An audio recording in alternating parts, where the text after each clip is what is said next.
אין יותר קשה מאדם ששובר מילה שלו.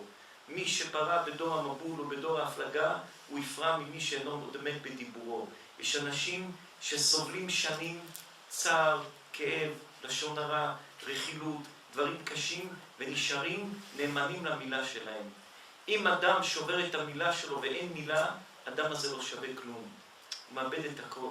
יש אנשים שחושבים שהם מבינים מה זה מילה של השני, ולא מסתכלים במציאות שמסביב. נתפסים באדם במילה, אבל אמרת, אבל קבעת, אבל עשית, אבל, ואדם חמוח ומאבד את כל עולמו. זה סוג אחר. זה קטגוריה של אדם שצריך לעשות מוסר ולעבוד על עצמו.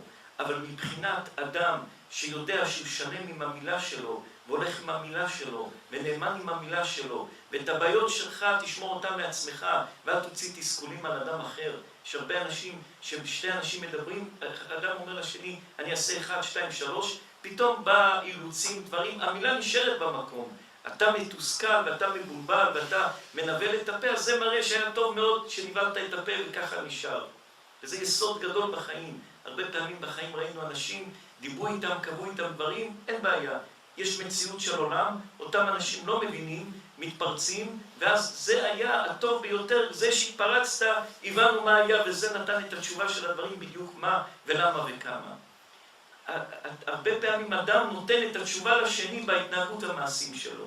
למה? לחצים, דחפים, מחשבות שאדם לא יודע לשלוט עליהן, רצונות שאדם לא יודע לעצור אותם, דאגות, חוסר ביטחון עצמי, יש לזה הרבה פירושים. אבל בן אדם צריך לדעת, מילה שהוא אומר, הוא חייב, נשבעתי ואקיימה. מילה שאדם אומר, הוא חייב לעמוד באותה מילה.